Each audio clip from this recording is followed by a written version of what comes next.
Hey there, ladies and gentlemen of YouTube. Before the video starts, I want to let you know that if you like it, to leave a like and a comment down below.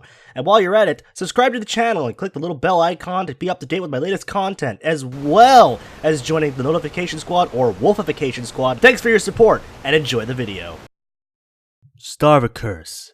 Feed the Soul. Chapter 3. Unwavering.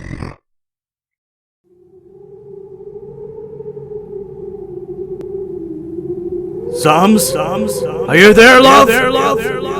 Sums! The woman unfroze herself after the repeated plead for interaction. She rubbed the blowing, bone-chilling ice from her vision. Her heaving chest felt like it was going to implode. Summer repressed the exclamation. No, not yet. The calling was most definitely his voice, and no other person had referred to her with those pet names but him. But how was it him? Temporarily placing her sidearm and camping lantern onto the driver's seat, the woman hurriedly strapped on the backpack, swung her Jeep's door with her boot, and released a sharp, foggy breath to regain some courage. Baby? Is that you?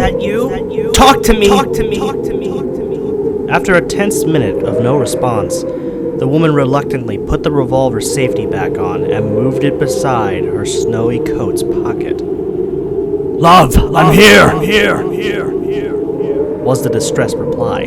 Firming her full lips to thin lines, Summer forcefully closed her eyes for some amount of composure.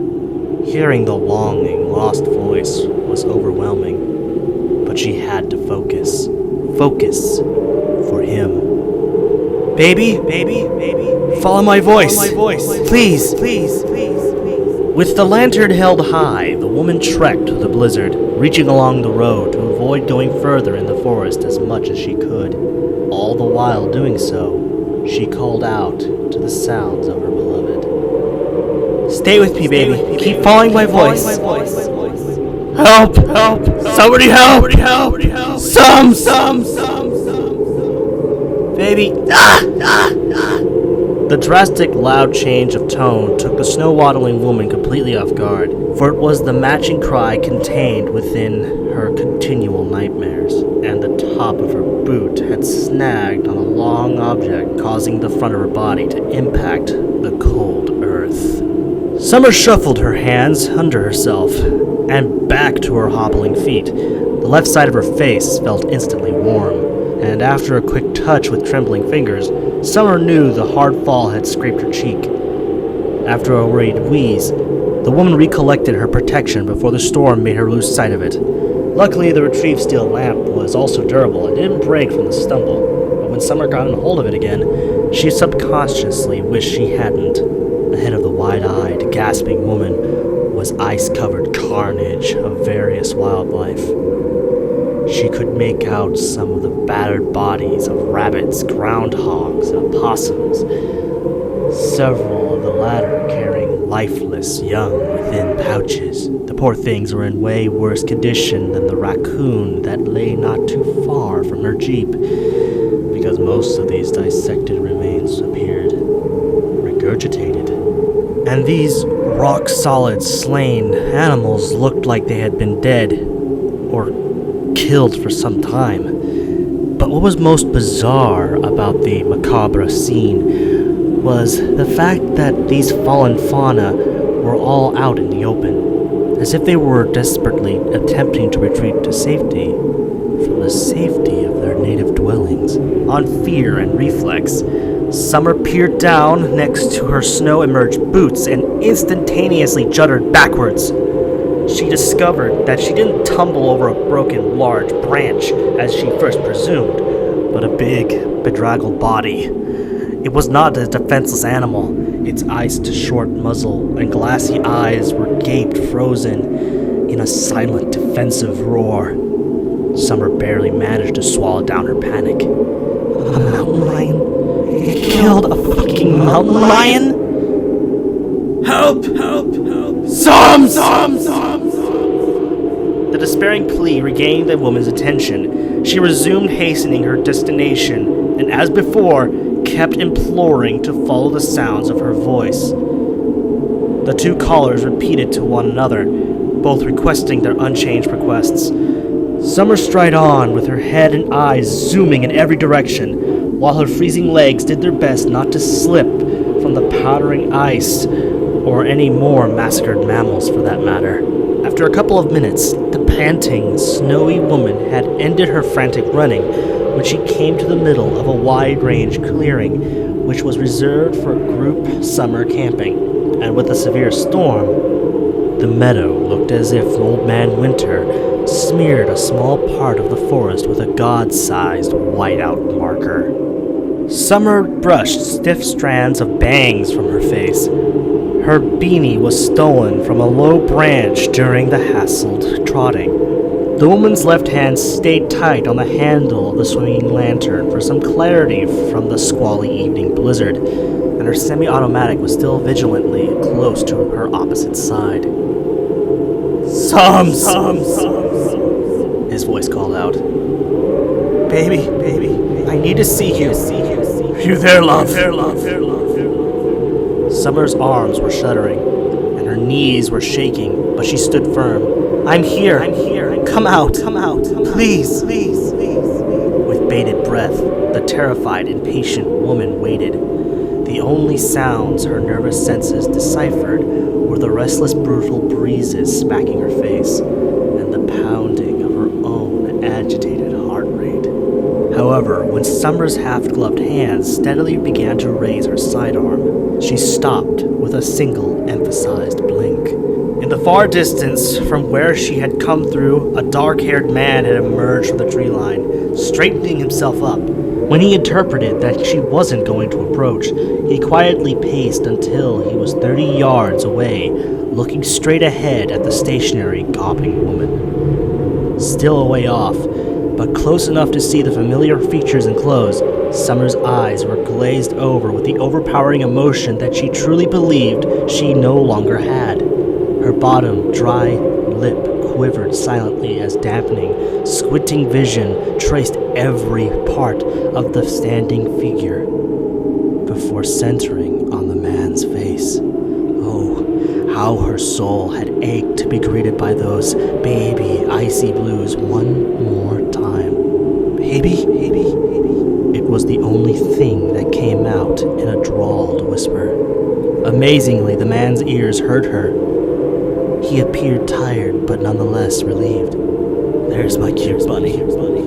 His arms were stretched apart and were as outspread as his smile. Summer's breathing hitched midway. He was still so gorgeous.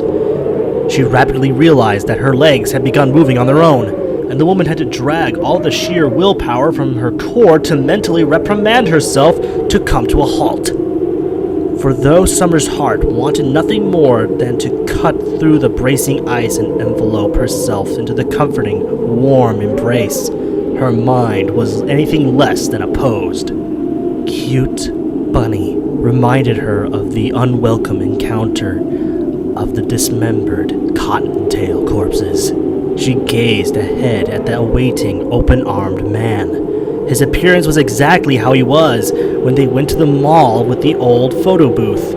10 years ago, same age, and wearing the same blue coat with black jeans and boots. This was Summer's most recent and cherished memory of her missing beloved. Excluding the nightmarish scream for help, his calls were precisely the ones when they accidentally got separated during their last Christmas shopping, after her phone's battery had died. Then Summer noticed something unexplainable. Despite the full-on whiteout they were in the midst of, his breath was not only invisible in the Arctic air, but the man also exhibited no signs of being touched by the snow. Just a bit of the tracks behind him were observable. Tracks that did not match his step pattern at all. She moved the gleaming lamp to and fro. Even with the light out of his way, he continued to be bright as day. An illusion. The false faith in Summer's eyes fell, but as always, not a single tear. Same as the first day. Don't say that, snapped the disheartened woman, almost hysterically. Don't ever fucking say that. Screwing her eyelids together, Summer's trembling right hand was clamping the grip of the revolver by her side, making her knuckles as pale as the frost dusting them. This ain't real. You're not real. I want you. It out of my fucking head. The figure let down his arms, but maintained a hopeful, confident countenance. Get out. Summer shouted between clenching teeth and turning her head. Get out! Now! At that point, the sonorous rumbling managed to make Summer's heart miss half a second of a pulse as it resonated throughout the vast, cold clearing. Her sights reactively opened from the sudden sound of thumping rushing forward. With an alarmed shriek, the woman dropped the lamp and sharply raised the semi-automatic with both hands, holding it straight across from her person and unlocking the safety on the spot. Her huge target skidded on 4 long limbs as soon as its sights caught the lifted gun. Snow in front of it was shoveled a meter high from its ceased rampage. The shivering woman blinked in utter, incredulous fear. It took everything to suppress herself from screaming as the unsatisfied thing growled hungrily, slowly rearing itself upwards. The creature was a cadaverous miscreation, the incarnate of darker nightmares than the ones that Summer had endured. Its huge head was quite analogous to a black wolf. However, the snarling muzzle, housing dozens of carnivorous teeth, was the lengths of a crocodile's. Atop its crown was a set of jutting antlers, making the upright creature 12 feet high if it weren't hunched. The top of the beast was also covered in pitch-black fur, with lean hind legs in the shape of a stag down to the 2-toed hooves. And its upper torso was inhuman. Its sickly, yellow, scarred skin was extremely emaciated, as so were the gangly arms, which were unnaturally long and ended with 8 sharp talons that could effortlessly rip the frigid, hidden undergrowth with a single slash. And the browbeating beast was smart as a whip. It had enticed Summer to leave the safety of her jeep and was just as fast, for it swiftly managed to be only 40 feet away from its desired quarry and had only charged when it found its fodder vulnerable. Summer had clicked the revolver's laser sight, its tiny green dot directed on the rapidly rising and falling protruding ribcage of the enormous monstrosity before her. Its albino eyes, which looked like they could burn holes, scowled at the defensive woman. Apparently, it knew what the gun was, and the camping lantern by her boots was not a weapon. Its spindly, clawed fingers wriggled intently while hot vapor escaped from the creature's snarling muzzle. Its extensive, ichor-coated tongue flicked several times after its black snout eagerly sniffed the air. It took 2 seconds for the woman to understand those daunting actions. It had smelled the cut on her face, and by the flattened stag ears and the emitting rumbles, this terrifying thing was, without a doubt, immensely pissed off, and it had allowed itself to leave the tree line to come out in the open, where it couldn't stalk or elude. Summer may have been unequivocally scared, but she certainly wasn't senseless. The guarded woman's hindsight of the dreadful yet strategic scenario allowed a small, succeeded smirk to briefly curve on her inner cognizance. It was exactly where she'd wanted it, exposed in plain sight and in front of the barrel of a fully loaded gun. The cold stalemate seemed eternal in the buzzing blizzard, but both beings were determined for what they wanted. They stood there where they were. Neither the woman nor the beast wavered an inch. Unfortunately for the former, the freezing storm was beginning to take effect. Summer's bare, frigid fingers felt like their circulation had frozen solid. Wanting to make sure her control over the revolver was secure, and held her index finger pulling the trigger more precisely, was fading from the below-zero wind chill.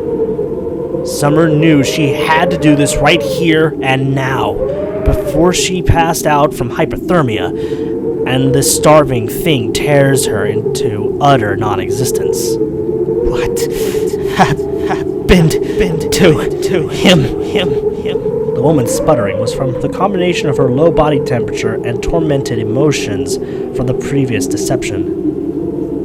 What did you do? The beast's response was another grating growl. Summer wasn't even definite it fully understood her demanding inquiries, but she was too damn cold and full-on irate to question its full mentality. You know, do what I want. She continued, her stammering decreasing from her fuming anger bubbling in her crushed, split heart. My husband. Did you kill him? Eat him? Another deep, drawn-out snarl. Tell me, you famished freak! The quaking woman jerked the semi-automatic forward. Tell me right fucking now!